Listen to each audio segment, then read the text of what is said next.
प्रभु जीशु नाम आपण मानक प्रेज लॉर्ड। अल्प समय आम प्रभुंर वाक्य देखा पातालू केमिति रक्षा पाइबा। हालेलुया। अल्प समय आम प्रभुंर वाक्य देखा पातालू केमिति रक्षा पाइबा। पढ़ा अल्प समय हितोपदेश 15 पर्व तार 24 पद। नीच स्थित पाताल को त्याग करिबा पाए बुद्धिमान लोक निमंते जीवनर पथ ऊर्ध्वगामी।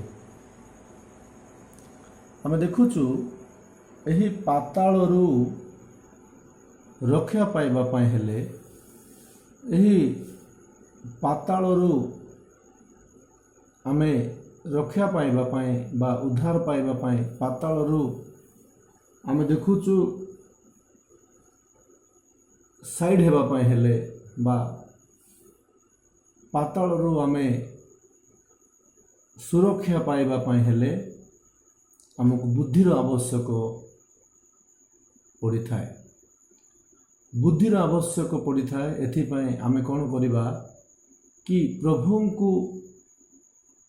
प्रभुंकर वाक्य को आमे जेतेबेले भय करिबा सेतेबेले आमे बुद्धि लाभ करि परिथाओ। हालेलुया। आमे देखुचु नीच स्थित पाताल को त्याग करिबा पाए नीच स्थित पाताल तले थिबा पाताल को आमे त्याग करिबा पाए एही जगत रे अनेक विषय को आमे त्याग करिबा पाए पड़ी थाए। ए जगत अनेक विषय को आमे छाड़िबा पाए पड़ी थाए जहाँकि जगत आमको मारिदेवा पाए चाहूँची। जगत आमको पाताल को नहीं जावा पाए चाहूँची। ए जगत आमको नष्ट कर देवा पाए चाहूँची। अनेक विषय ए जगत रे आमको बांधिकी रखी से आमको नर्क को नहीं पकई देवा पाए चाहूँची। एथिपाई आम कौन करिबा कि एही पातालरू आमे उद्धार पाइबा पाए हेले आमको बुद्धिर आवश्यक पड़ी थाए। हालेलुया। आमको बुद्धिर आवश्यक पड़ी थाए। ये जगह हम देखुचु प्रभुंकर वाक्य आउ 14 पर्व हितोपदेश 14 पर्व 16 पदरे ज्ञानी लोक भय करे और मंद को छाड़ी दिए मात्र मूर्ख लोक दाम्भिक भाव बही दुस्साहसी हुए। ये हम देखुचु ज्ञानी लोक से भय करिवो मु मद पीबी जदि मु मरीजी नरक को पलैबी पाप करी जदि मरीजी नरक को पलैबी प्रभुंकर कथा जदि मानिबी नाई मु मरीजी नरक को पलैबी प्रभुंकर जदि मु अन्याय करी मरीजी नरक को पलैबी। एपरि अनेक विषय जगत जदि हजिजी प्रभुंको ठारू जदि मु दूर रे बंचीबी तेबे मु मरीगले नरक को पलैजी। यही सब विषय आमे देखुचु आ ज्ञानी लोक से भय करि थाए। ज्ञानी लोक से भय करि थाए आ से खराब काम छाड़ी दे थाए। मोर पे लोक माने आज जेतिकी लोक खराब काम रे आसक्त अछंती मंद काम रे आसक्त अछंती एमाने समस्ते से नीच स्थित से पाताल को बा से नरक को एमाने टिकट करूछंती। से नरक को एमाने टिकट करूछंती। गोटे गोटे परिवार देखंतु मदुआ मान थिबे ता केते कहले सुनबे ना हाँ मुई मरले मुई सिना मरबी तोते कहीं बोलते मुई सिना मरबी तोते कहीं बोलते मरबे लोक मैंने से परिवार रे अनेक दुख अनेक कष्ट अनेक जंत्रणा अनेक ताड़ना अनेक अभाव अनेक विषय देखा जाऊ थाए किंतु यही लोक आउ से मद को छाड़ न थाए। प्रभु को लोक माने मध्य अनेक ए प्रकार अछंती प्रभु को जानी जानी कि मध्य आउ मंदतार लिप्त हो जाइथांती। मर्बे लोक माने मंदरे पूर्ण हो जाइथांती। एमाने मंदरे पूरा एमानको जीवन को काटु थांती।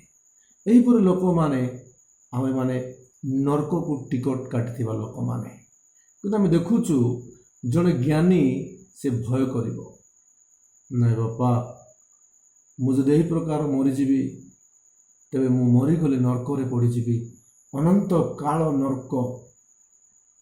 ଆମେ ଦେଖୁଛୁ ଧନୀ ବ୍ୟକ୍ତି ଜୀବନରେ ଥିଲାବେଳେ ଅନେକ ବିଷୟ ପାଇଥିଲା, ଅନେକ ସୁଖ, ଜଗତର ଅନେକ ବିଷୟ, ତାର ସବୁ ବିଷୟ ସେ ପାଇଥିଲା, କିନ୍ତୁ ଶେଷରେ ସେ ନର୍କରେ ପଡ଼ିଯାଉଛି। ତେଣୁ ଆମେ ଦେଖୁଛୁ ଠିକ୍ ସେହିପରି ମାତ୍ର ମୂର୍ଖ ଲୋକ ଦାମ୍ଭିକ ଭାବ ବହି ଦୁଃସାହସୀ ହୁଏ। କେତେ କହିଲେ ଶୁଣିବ ନାହିଁ, ସେ କେତେ କହିଲେ ଶୁଣିବ ନାହିଁ, କିନ୍ତୁ ଟାଇମ୍ ଆସିବ ଧରା ପଡ଼ିଯିବ, ଖସିବା ପାଇଁ ଆଉ ଚାନ୍ସ ଥିବ ନାହିଁ। ଏଥିପାଇଁ ସେଇ ପାତାଳରୁ ରକ୍ଷା ପାଇବା ପାଇଁ ଆମକୁ ବୁଦ୍ଧିର ଆବଶ୍ୟକ ଅଛି। ଆଜି ବୁଦ୍ଧିର ଆବଶ୍ୟକ ଅଛି। ତେବେ ଆମେ ବୁଦ୍ଧିର ସହିତ କ'ଣ କରିବାର ଅଛି? ଏ ଜଗତକୁ ଆମେ ବିଜୟ ଲାଭ କରିବାର ଅଛି। ହାଲେଲୁୟା। ଏ ଜଗତର ଆଶା, ଇଚ୍ଛା, ଚେଷ୍ଟାକୁ ଆମେ ମାରିଦେବାର ଅଛି। ମୋର ଲୋକମାନେ, ଆଉ ଜଗତରେ ଅନେକ ବିଷୟ ପାଇଁ ଆମେ ଚେଷ୍ଟା କରିଥାଉ, କିନ୍ତୁ ପ୍ରଭୁଙ୍କର କଥା ମାନିବା ପାଇଁ ଆମେ ଭୁଲି ଯାଇଥାଉ। ଅନେକ ବିଷୟ। ଏଥିପାଇଁ ଆମେ କ'ଣ କରିବା କି ପ୍ରଭୁଙ୍କର କଥା ମାନିବା ପାଇଁ ପଡ଼ିବ। ହାଲେଲୁୟା। ପ୍ରଭୁଙ୍କ କଥା ମାନିବା। ପ୍ରଭୁ ଯୀଶୁ ଯେ ଆମ ପାଇଁ ଜୀବନ ଦେଲେ, ଏହା ଆମେ ଜାଣିଛୁ। ଜାଣିକି ମଧ୍ୟ ଯଦି ଆମେ ଭୁଲ କରିବା, ତେବେ ଆମର ଜୀବନ ନଷ୍ଟ ହୋଇଯାଏ। ପ୍ରଭୁଙ୍କୁ ନାମରେ ଧନ୍ୟବାଦ ହଉ। ଆମେ ଗୋଟେ ପଦ ଦେଖିବା, କଲୋସିୟ ତାର 3 ପର୍ବ 1 ପଦ 2 ପଦ ଆମେ ପାଠ କରିବା। ତୁମେମାନେ ଯେବେ ଖ୍ରୀଷ୍ଟଙ୍କ ସହିତ ଉତ୍ଥିତ ହୋଇଅଛ, ତେବେ ଈଶ୍ୱରଙ୍କ ଦକ୍ଷିଣ ପାର୍ଶ୍ୱରେ ଉପବିଷ୍ଟ ଖ୍ରୀଷ୍ଟଙ୍କର ଯେଉଁ ବାସସ୍ଥାନ, ସେଇ ଊର୍ଦ୍ଧ୍ୱ ସ୍ଥାନର ବିଷୟ ସବୁ ଅନ୍ୱେଷଣ କର। ଏ ଯେ ଆମେ ଦେଖୁଛୁ, ଊର୍ଦ୍ଧ୍ୱ ବିଷୟ ଆମେ ଅନ୍ୱେଷଣ କରିବାର ଅଛି, ସ୍ୱର୍ଗର ବିଷୟକୁ ଆମେ ଖୋଜିବାର ଅଛି। ଲୋକ ଜାଣିନାହାନ୍ତି ଏଇ ଜାଗାରେ ମୁଁ ବଡ଼ କ'ଣ, ଏଇ ଜାଗାରେ ମୋର ସବୁ କିଛି ଅଛି, ଏଇ ଜାଗାରେ ମୁଁ ବଞ୍ଚିଯିବି। କେବେ ବି ଏଇଠି ଲୋକ ବଞ୍ଚିପାରିବେନି। ଏ ଦୁନିଆରେ ଆପଣମାନେ ଚିରସ୍ଥାୟୀ ନୁହନ୍ତି। ଦିନେ ଆପଣମାନେ ମରିବା ପାଇଁ ପଡ଼ିବ। ଏଥିପାଇଁ ଆମେ ଜାଗ୍ରତ ହେବା ପାଇଁ ପଡ଼ିବ ଯେ ଏହି ଜଗତରେ ଯଦି ମୁଁ ବଞ୍ଚିକି ମରିଯିବି, ଜଗତ ପାଇଁ ଯଦି ଆଶା କରିକି ମରିଯିବି, ଜଗତ ପାଇଁ ଯଦି ମୁଁ ଏଇ ଜଗତରେ ବଞ୍ଚିବା ପାଇଁ ଯଦି ମୁଁ ଚେଷ୍ଟା କରିକି ମରିଯିବି, ଜଗତରେ ଯଦି ରହି ଜଗତରେ କେତେ ଦିନ ବଞ୍ଚିବି? 70 କି 80। କିନ୍ତୁ ଆମେ ଦେଖୁଛୁ ଏଇ ଜଗତକୁ ଆଶା ନ କରି ଆମେ ବଞ୍ଚିବାର ଅଛି। ଆମେ ସ୍ୱର୍ଗ ନିମନ୍ତେ ବଞ୍ଚିବାର ଅଛି। ଆମେ ଦେଖୁଛୁ, ଆଉ ସେଇ ଊର୍ଦ୍ଧ୍ୱ ସ୍ଥାନ ବିଷୟ ସବୁ ଅନ୍ୱେଷଣ କର। ଆଉ ଯଦି ଦେଖିବା ଆମେ 2 ପଦରେ, ପାର୍ଥିବ ବିଷୟରେ ଆସକ୍ତ ନ ହୋଇ ଊର୍ଦ୍ଧ୍ୱସ୍ଥ ବିଷୟରେ ଆସକ୍ତ ହୁଅ। ହାଲେଲୁୟା। ଊର୍ଦ୍ଧ୍ୱସ୍ଥ ବିଷୟରେ ଆମେ ଆସକ୍ତ ହେବାର ଅଛି। ପ୍ରଭୁଙ୍କର ରାଜ୍ୟ ପାଇଁ ଆମେ ଲାଳସା ହେବାର ଅଛି। ପ୍ରଭୁଙ୍କ ରାଜ୍ୟ ପାଇଁ ଆମେ ବଞ୍ଚିବାର ଅଛି। ପ୍ରଭୁଙ୍କ ରାଜ୍ୟ ପାଇଁ ଆମେ ଜୀବନ କାଟିବାର ଅଛି। ଏଥିପାଇଁ ଆମକୁ ବୁଦ୍ଧିର ଆବଶ୍ୟକ। ଏ ଜଗତର ବିଷୟରେ ପଡ଼ିଯାଇ ମାତିଯାଏ ଯେ ଲୋକମାନେ ନଷ୍ଟ ପଥରେ ଗମନ କରୁଛନ୍ତି। ନାଇଁ ମୋର ପ୍ରିୟ ଲୋକମାନେ, ଆମେ ଯୀଶୁଙ୍କୁ ପାଇଛୁ, ଆମେ ଜୀବନରେ ପ୍ରବେଶ କରିଛୁ। ଏଥିପାଇଁ ଆମକୁ ବୁଦ୍ଧିର ଆବଶ୍ୟକ। ଏହି ଶେଷ ଦିନରେ ଆମେ ଚେଷ୍ଟା କରିବା ପ୍ରଭୁଙ୍କ ସହିତ ଚାଲିବା ପାଇଁ, ଆଉ ପାତାଳକୁ ଆମେ ତ୍ୟାଗ କରି ସ୍ୱର୍ଗରାଜ୍ୟରେ ଅଂଶିବା ପାଇଁ ଚେଷ୍ଟା କରିବା। ପ୍ରଭୁ ଆପଣମାନଙ୍କୁ ଆଶୀର୍ବାଦ କରନ୍ତୁ। ଏହି ବାକ୍ୟ ଦେଇ ପ୍ରଭୁ ଗୌରବ ପାଆନ୍ତୁ। ସମସ୍ତଙ୍କୁ ନମସ୍କାର। ପ୍ରେଜ୍ ଦି ଲର୍ଡ।